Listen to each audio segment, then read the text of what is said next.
दोस्तों, इतिहास हमेशा इमारतों या सिक्कों में ही नहीं छुपा होता। ये अकेला ज़मीन को खोद के ही नहीं निकाला जा सकता। हज़ारों साल पहले लिखी गई किताबें भी हमारे पास्ट को जानने के लिए एक तरह का हिडन खजाना होती हैं, जिनको खोज के और पढ़ के हम अपने पास्ट के छुपे रहस्यों को जान सकते हैं। आज हम इस वीडियो में यही जानेंगे कि लिटरेरी सोर्सेज की हिस्ट्री को समझने में क्या रेलिवेंस है। लिटरेरी सोर्सेज काफ़ी टाइप के होते हैं, जैसे कि रिलीजियस, नॉन रिलीजियस और फॉरेन अकाउंट्स। सबसे पहले हम देखेंगे रिलीजियस टेक्स्ट को, और उनमें भी सबसे पहली कैटेगरी है वेद। हमारे पास टोटल 4 वेद हैं, जिनका नाम है ऋग्वेद, यजुर्वेद, सामवेद और अथर्ववेद। इन वेदों में वैदिक हाइम्स लिखे गए हैं, बट स्टिल इन टेक्स्ट से हमें उस समय की सोसाइटी, इकोनॉमी, पॉलिटी, रिलीजियस और कल्चरल लाइफ के बारे में काफ़ी कुछ पता चलता है। लेकिन अगर आपको सही हिस्ट्री जाननी है तो आपको इन टेक्स्ट का पीरियड ऑफ कंपोजिशन भी पता होना चाहिए, ताकि पता चल सके कि इनमें किस समय की बात हो रही है। तो सबसे पहले कंपोज किया गया ऋग्वेद, और पीरियड ऑफ कंपोजिशन है बिटवीन 1500 BCE एंड 1000 BCE, जिसको हम अर्ली वैदिक पीरियड भी बोल देते हैं। उसके बाद in between 1000 BCE and 500 BCE अगले 3 वेद ब्राह्मणास, अरण्यकास और उपनिषद को कंपोज किया गया। इन टेक्स्ट को जो 500 BC तक कंपोज किए गए श्रुतिज भी बोलते हैं, मतलब वो टेक्स्ट जो किसी डिवाइन बीइंग के द्वारा सेजिस को मेडिटेशन करते वक्त रिवील किए गए हों। 500 BC के बाद जो टेक्स्ट कंपोज किए गए उनको स्मृतिज बोला जाता है, मतलब वो टेक्स्ट जिनको ह्यूमन मेमोरी एंड ट्रेडिशन से ड्राइव किया गया हो। इनका सोर्स ऑफ ओरिजिन डिवाइन ना होकर ह्यूमन मेमोरी है, मतलब इनको सेजिस ने खुद कंपोज किया है। स्मृतिज में 2 एपिक्स दैट इज महाभारत और रामायण, पुराण्स, 6 दर्शन, धर्मशास्त्र, 6 वेदांग और 4 उपवेद इंक्लूड किए जाते हैं। इन सब के बारे में हम डिटेल में कवर करेंगे हमारी आर्ट एंड कल्चर की सीरीज में। अब एंशिएंट इंडिया में अकेला वैदिक रिलीजन तो नहीं था, कुछ ऐसे रिलीजन भी हुए जिनको हम हेटेरोडॉक्स सेक्ट्स बोलते हैं। उनमें से 2 सबसे ज्यादा प्रोमिनेंट हुए, जो थे बुद्धिज्म और जैनिज्म। रिलीजियस टेक्स्ट में नेक्स्ट कैटेगरी जो आती है वो है बुद्धिस्ट लिटरेचर। इसमें सबसे पहले आते हैं 3 पिटक, विनय पिटक, सूत पिटक और अभिधाम पिटक। विनय पिटक में हमें रूल्स एंड रेगुलेशंस के बारे में पता चलता है, जो बुद्धिस्ट मॉन्क्स और नन्स के लिए बनाए गए थे।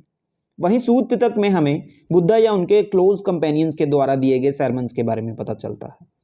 लास्ट में है अभिधाम पिटक, जो बात करता है बुद्धिस्ट टीचिंग से जुड़े फिलोसॉफिकल एस्पेक्ट्स की। बुद्धिस्ट लिटरेचर में नेक्स्ट हमारे पास आ जाते हैं आइलैंड क्रॉनिकल्स, जो श्रीलंका में लिखे गए थे, और वो हैं दीपवंश और महावंश। साथ ही बुद्धिस्ट लिटरेचर में और भी टेक्स्ट हैं, जैसे जातका टेल्स, जो बुद्धा की प्रीवियस बर्थ्स की स्टोरीज की बात करते हैं, या बुद्ध चरित्र बाय अश्वघोष, जो बुद्धा की बायोग्राफी। नेक्स्ट कैटेगरी है जैन लिटरेचर की, जैसे कि अचरंग सूत्र। ये जैनिज्म के 12 अंगों में से सबसे पुराना है, और ये डील करता है जैन मॉन्क्स के कंडक्ट और डिसिप्लिन के साथ। उसके बाद है कल्प सूत्र, जो भद्रबाहु ने लिखा है। ये जैन तीर्थंकार की बायोग्राफी है। नेक्स्ट है तत्वर्थ सूत्र, ये जैन फिलोसफी के कोर प्रिंसिपल्स को डिस्कस करता है। और फिर है समव्यंग सूत्र, ये न्यूमेरिकल कॉस्मोलॉजी से जुड़ा टेक्स्ट है। और अब आती है नॉन रिलीजियस टेक्स्ट की कैटेगरी, जैसे कि अष्टाध्यायी बाय पनीनी, जो 500 BC में लिखी गई, और यह क्लासिकल संस्कृत की ओल्डेस्ट ग्रामर है, और इसमें टोटल 8 चैप्टर्स हैं, तभी इसका नाम अष्टाध्याय है।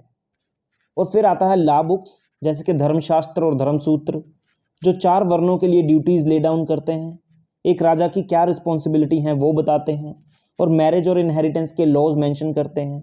फिर कौटिल्य की अर्थशास्त्र है, जिसमें हमें मौर्यन एम्पायर की एडमिनिस्ट्रेशन, उस समय की इकोनॉमी और सोसाइटी के बारे में पता चलता है। फिर है फेमस पर्सनैलिटीज जैसे कि किंग्स या संत्स वगैरह की बायोग्राफीज। और लास्ट में है पोइट्री और ड्रामा बुक्स।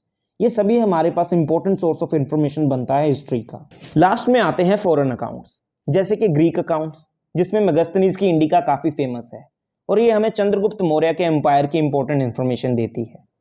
रोमन अकाउंट्स में हमारे पास आती है पेरिप्लस ऑफ द इरिथ्रियन सी। ये हमें 1st सेंचुरी AD में जो रेड सी, पर्शियन गल्फ और इंडियन ओशन में ट्रेड हो रहा था उसकी जानकारी देती है।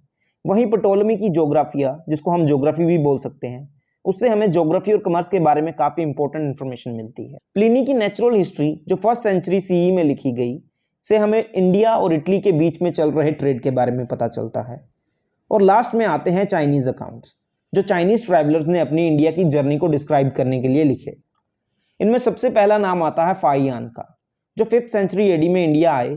जब भारत में गुप्ता किंग चंद्रगुप्त वन का राज था। उनके बाद 7th सेंचुरी एडी में ह्यूनसेंग आते हैं, जिनसे हमें नालंदा यूनिवर्सिटी के बारे में इंपॉर्टेंट इन्फॉर्मेशन मिलती है। ह्यूनसेंग हमें हर्षवर्धन की कोर्ट से जुड़ी काफी इंपॉर्टेंट इन्फॉर्मेशन भी देते हैं। लास्ट में 7th सेंचुरी एडी में आइसिंग आते हैं और इनसे भी हमें नालंदा यूनिवर्सिटी के बारे में पता चलता है। और इस तरह से एंड में ये कंक्लूजन निकलता है कि हिस्ट्री हवा में से नहीं निकलती।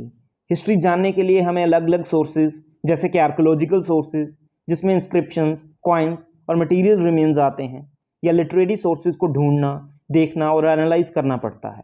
नेक्स्ट हम स्टार्ट करेंगे पैलेलिथिक एज ऑफ इंडिया। तब तक के लिए गुड बाय, मिलते हैं नेक्स्ट वीडियो में।